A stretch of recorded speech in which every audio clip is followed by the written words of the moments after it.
Hey, welcome back, subscribers, to my world of stocks. We've got another Ask Ale episode for you today. This time it's coming from Jackson over on YouTube, who says, "Thanks for all you do, Ale.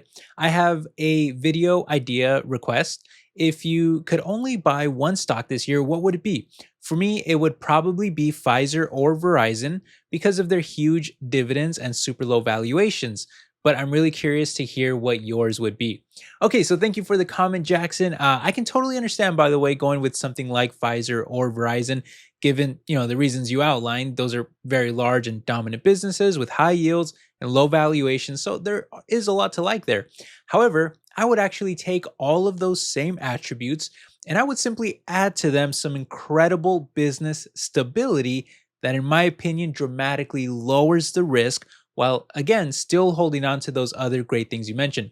And for me, that stock would very clearly be Vici Properties, ticker symbol VICI, which is a real estate investment trust. And so here's each of those attributes broken down. Now, when looking at the stock, it may not be as beaten down as something like Pfizer or Verizon, who I believe are both still negative over the past decade.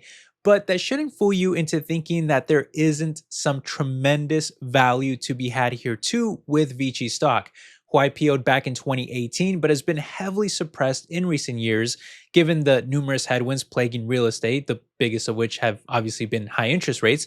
But the result is that Vici is now down close to a quarter of its value from the top. And that's leaving a dirt cheap valuation that is over 20% lower than the sector too, based on funds from operations. That's the key profitability metric for REITs.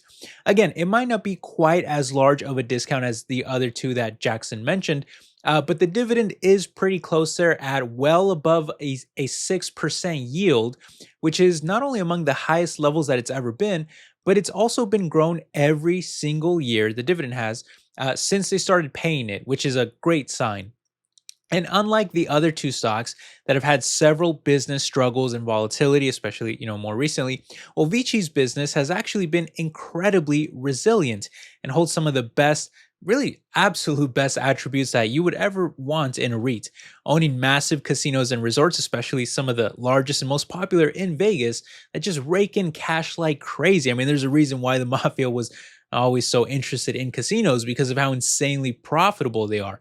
But case in point, not only has Vici always collected 100% of their rent even through the pandemic years, but their EBITDA has also grown by close to 400% since forming less than a decade ago, which an upcoming lowering interest rate environment should only help boost further on new investments and acquisitions, which is always the main growth driver for REITs.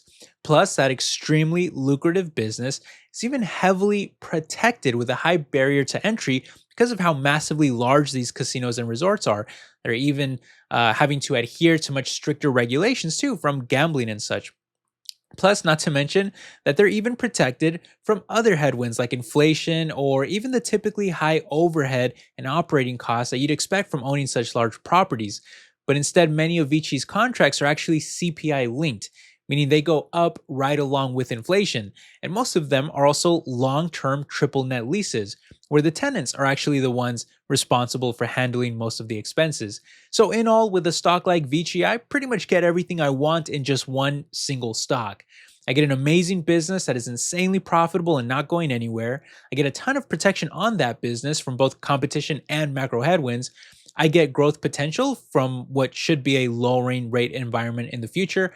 I get tremendous value from what has been, in my opinion, again, an unjustified suppression of the stock price. And that's left behind a ridiculously low valuation with a huge dividend that continues to grow larger every year, despite already being at one of the highest levels it's ever been. I mean, for me, that really does check all the boxes, really. So I've been buying aggressively myself at under $30 a share. I really like it at those levels. I think it's a steal, in my opinion.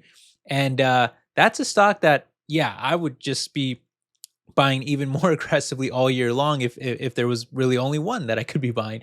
But hey, if you guys disagree with me, I'd love to hear why. Or if there's any other stocks that you think are even more attractive right now, then let me know which stock that is. If you could only be buying one, which one would it be? And tell you what, I'll actually consider making a video on it. In fact, if you list a few reasons why you like that one particular stock, if you leave a comment down there, I'll take a screenshot of your comment and I'll make a whole video response to it. Does that sound good? Just make sure that you are very detailed with your comments, because I'll be choosing the best ones that actually outline their bullish reasons for investment. And it has to be a decent one too, because if I think that it's a terrible stock, or it's some kind of penny stock that nobody's ever heard of, then I probably won't choose it to do a whole video on it. But yeah, the ones that leave detailed reasons why you like excuse me, a certain stock, I may choose it to do a whole video for it. So yeah, drop your comments down below, and either way I'll try to respond to as many comments as I can too down there typing as well. But hey, I hope you guys enjoyed this video regardless. I hope you are all doing well. I thank you for stopping by, and I will catch you in the next one. All right, take care, my friends. Bye bye.